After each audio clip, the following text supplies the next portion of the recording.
नंद को बुलाया।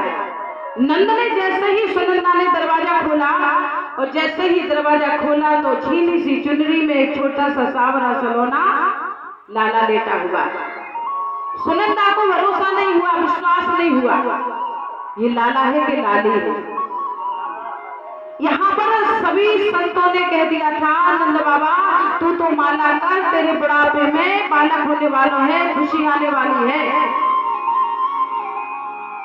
रोहिणी नक्षत्र दिन बुधवार भादों में, भादों की अष्टमी को भगवान श्री कृष्ण ने अवतार लिया।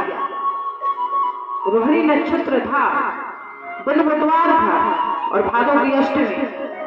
भगवान राम ने मंगलवार, चैत्र की नवमी और दिन मंगलवार, शुक्ल पक्ष में अभिजीत नक्षत्र है।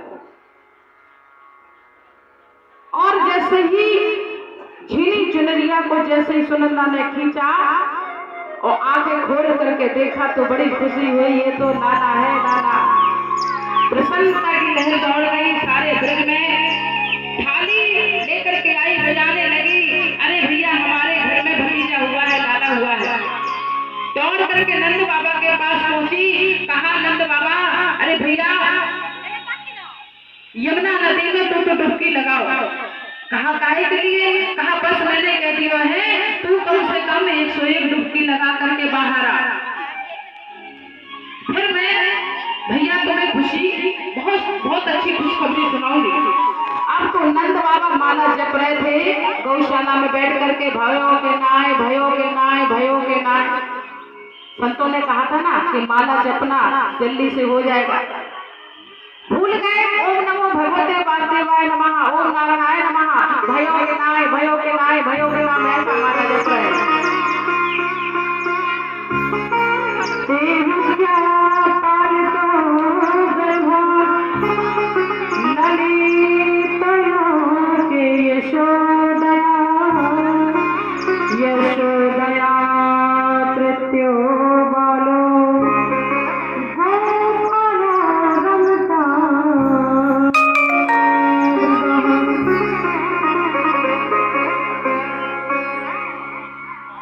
यशोदा मैया को पता नहीं है, निंद्रा में एकदम बिल्कुल लीन है, सो रही है। जैसे ही नंद बाबा ने 100 डुबकी लगाई यमुना मैया में, अब जैसे ही बाहर निकल के आए, कहा बताओ बहन क्या बात है? अरे मुझको जल्दी से बताओ, रहा नहीं जा रहा है मुझको। उन्होंने कहा अरे नहीं भैया पहले खूब सुंदर श्रृंगार कर लो, सुंदर सा बढ़िया अच्छा सा वस्त्र पहनो। नंद बाबा ने इतना बढ़िया बगलबंदी पहनी, बढ़िया सी टोपी लगाई, पगड़ी लगाई। भैया ऐसे काम ना चलेगा, फिर बढ़िया बढ़िया मोटो मोटो सो काजल लगाओ।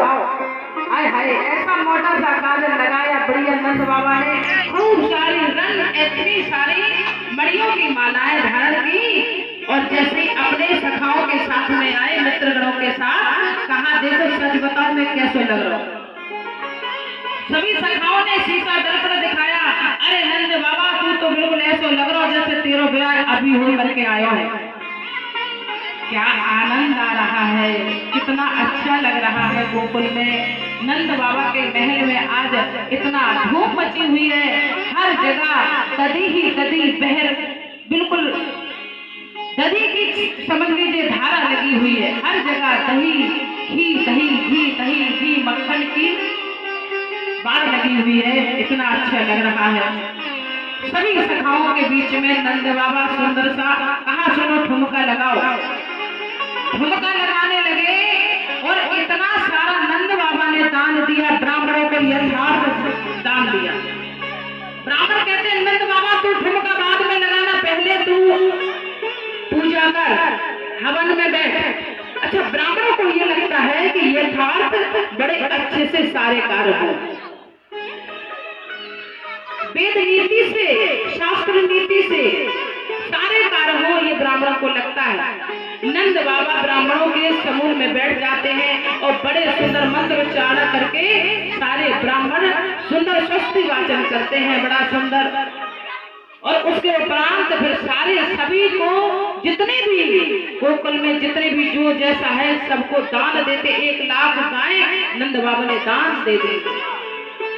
बोले नंद के लाल की जय हो। ये धरा पावन और पुनीत, ये धरती ऐसी वैसी नहीं है, ये भारत ऐसा वैसा नहीं है। जिस धरती की रज पर हमारे भगवान के चरण रखे हों, जिस धरती की रज पर हमारे भगवान चले हों, जिस धरती की रज पर हमारे राघवेंद्र सरकार 14 वर्षों तक वनवास वन प्रखंडों में गए हों, वो धरती माँ, वो धरा कोई साधारण नहीं हो सकती है।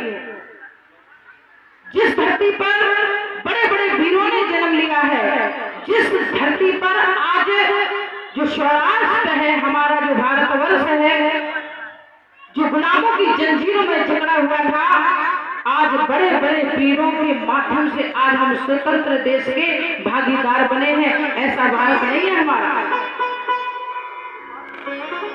भारत देश वो है कि जहां पर सहनशीलता, जहां पर दान, जहां पर धर्म, जहां पर शिक्षा, जहां पर ज्ञान और जहां पर हमेशा सम्मान दिया जाता है, चाहे वो कोई भी चला आए, लेकिन अगर हमारे भारत में आ गया तो उसको पूजा जाता है अतिथि देवो भव। ऐसा भारत है। भारत का अगर इतिहास कहना तो वास्तव में भारत है क्या?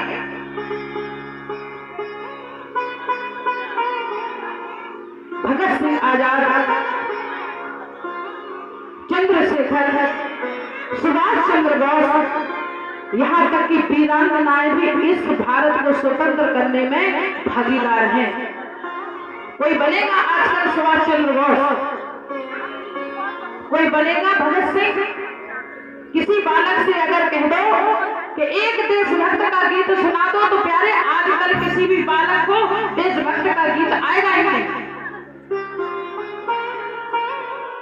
हमें वो सभ्यता लानी है, हमें वो सम्मान लाना है, हमें बालकों के अंदर, युवाओं के अंदर देशभक्ति जागृत करनी है।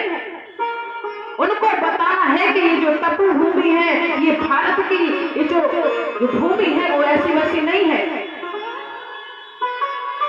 जिस देश में हम सब लोग सांस ले रहे हैं, जिस देश में देवता आकर के यहाँ पर लालायत होते हैं, रूप बदल बदल करके देवता अभी भी आते हैं, तीर्थों में स्नान करने के लिए आते हैं, क्या भारत ऐसा है? ये वीरों की धरती है। महाराणा प्रताप ने, जिन्होंने अपने धर्म के लिए, अपने सनातन धर्म के लिए घास की रोटी खाई, लेकिन झुकना नहीं सीखा। घास की रोटी खाई, घास की, गुलामी की जंजीरों में नहीं बंधे, अपने आप को आसक्त नहीं किया, परिवार सहित जंगल में चले गए, घास की रोटी खाई, यहाँ तक कि अपने परिवार को ऐसा बिल्कुल बलिदान कर दिया। जब पुत्री ने कहा, जब पुत्री को देखा महाराणा प्रताप ने कि हमारी बेटी, हमारा परिवार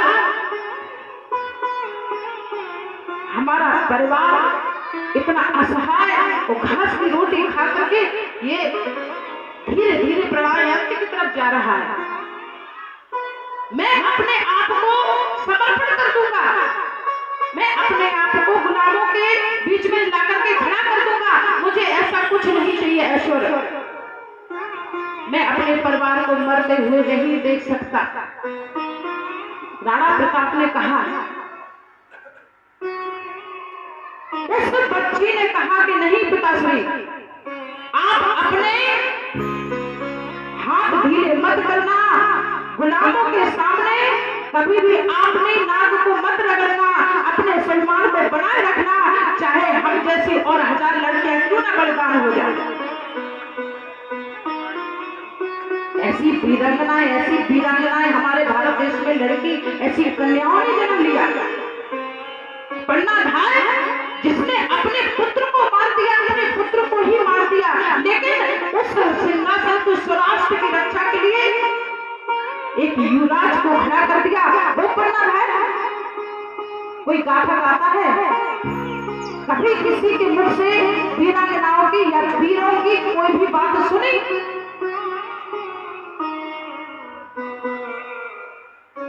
बड़ा कष्ट होता है जब हम बड़े गर्व से कहते हैं कि वह भारत देश मेरा, जहां डाल डाल पर सोने की चिड़िया करती है बसेरा।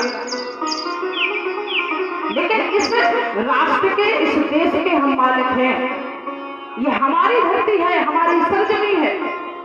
इस पर कोई अगर ऐरा गैरा आकर के बसे और इसको अपना बनाने का प्रयास किए और अगर इसको अपना हड़पने का अगर वो प्रयास करता है तो ये बहुत बड़ी भूल करता है।